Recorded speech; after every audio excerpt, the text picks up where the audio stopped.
We are going to open up to the constructions page, and the first couple pages are going to be your directions. So the first page, front and back, are the directions on how to construct segments, congruent segments. So these are segments that are the same size. So they're the same shape and same size. To be congruent means same shape and same size. So we're going to have one segment that was given to us and construct a congruent segment. These are your directions. I'm not going to follow them. They're more for if you're getting stuck and need for the directions to look back at them. So our congruent segments, we're going to take this segment, we're going to name it segment AB. And we're going to create a segment CD that is congruent to it. And the first thing that we're going to do in order to do this is we need to use our straight edge to draw a ray. Now this is actually our compass, okay? Now the point of our compass is the point that's right down here. When you look through there, you could see where two lines cross, and that's the point of your compass. If you have an old-fashioned compass, then I will show you that point. If you have an old-fashioned compass, the point of your compass is going to be right here. Okay, so that would be the point, and then where your pencil draws is going to be the arc. So that's actually going to be the one that I put the link on the computer on Google Classroom. So the first thing we're going to do now, your tool, your compass, is used to measure. And so what we're going to do, and this is another version of a compass, but you have to memorize which hole you use. So if you have one that looks like this, you have to memorize which one you use to measure the same size. I like this one. This is called a slide compass.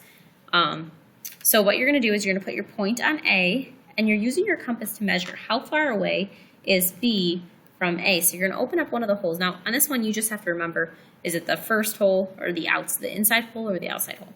What you're going to do is you're going to use your pencil to draw that arc through there. And then you're going to slide your point up here to your ray that you made, and you're going to copy that same length on your ray. So this is AB. This one will be point C. I'm going to put a point there, D, and then I just constructed a segment, AB, congruent to segment CD. Okay. Another thing I know that if I have those segments that are congruent to each other, I also know that these lengths are equal.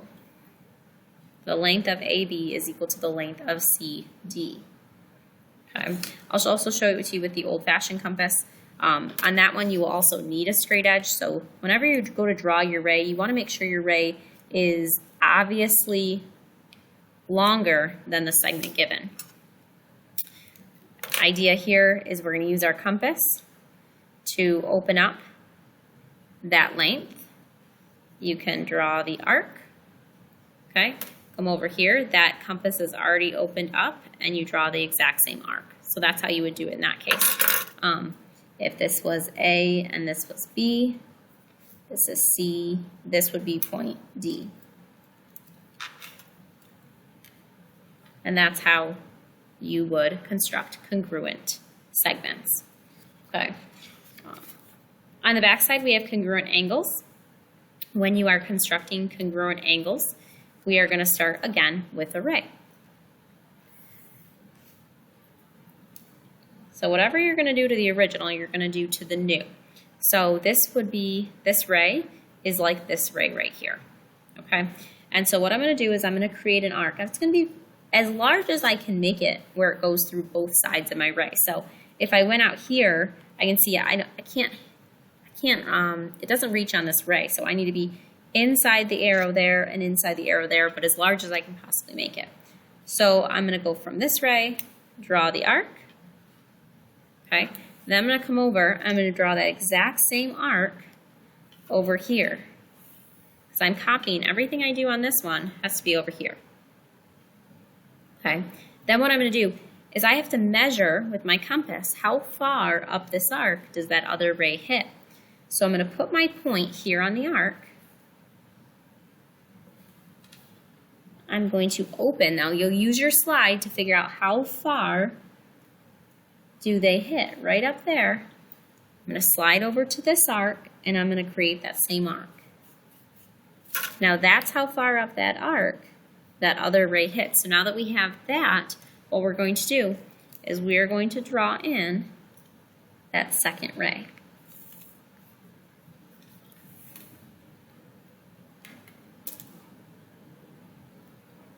And that's how we construct a congruent angle. Okay. This one, I like to draw them so that they are going to look similar. So if this was how my one ray is, maybe draw your ray that same way. Okay. So I'm going to start with the ray. I'm going to draw an arc as big as I can. I'm going to copy that same exact arc. When you're copying the arc, it's very important that you make it just as big as you did over here. Otherwise, you're not going to be able to get that other part of the angle on there. You have to measure that arc. So now you're going to take your compass. You're going to open it up to where it hits the other ray. Slide your compass over to make that same arc. And that's where your other ray is going to be, from the vertex through that intersection.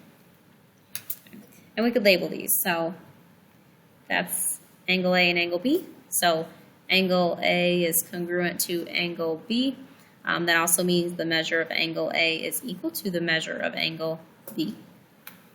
Okay. That's what it means to be congruent. If the angles are congruent, the measures of the angles are equal.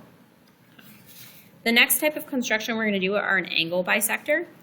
You are not creating something new here. You are going to instead bisect this angle. A bisector is going to cut it in half. Okay, so it says ray AB bisects angle CAD. So I'm going to put some points on here. I know this is angle A, so that's going to be where A is, because A is that middle letter. You're going to start by making an arc as big as you can, but still be on that angle. So we'll start with this arc. I'm going to label this point up here C, and I'm going to label this one over here D. And somewhere halfway in between that arc will be point B, where we'll draw that ray, but we have to come up with that by putting your point now on C, and you're going to draw an arc. Okay? You have to go more than halfway, so go as far as you can. Put your point on D, and you're going to draw that same arc again. When you do that, you now have 2 points to connect. The initial vertex and where those two arcs met up here. And when you draw in that ray, that is point B, and AB bisects angle CAD. So that's your angle bisector. That means that this angle and this angle are congruent. Okay, because a bisector cuts it in half. On the back of that, we have perpendicular bisectors. You're going to find that very similarly to how we found the angle bisectors, but instead of having to draw an arc first, what I like to do is I put the point on one end and open it up to the other end and draw a nice large arc. Now slide it all the way to the other end. Draw that same arc. And what we just did was created 2 points to connect. And that's going to find the perpendicular bisector. Now, in order to be a perpendicular bisector, bisector means to cut in half. Perpendicular means to form a right angle. So if it forms a right angle and cuts it in half, that means this half and this half of the segment are congruent, and that line that we made is perpendicular. So line AB, so maybe put this A, this is B, is the perpendicular bisector of segment CD. So that would be how we would label everything.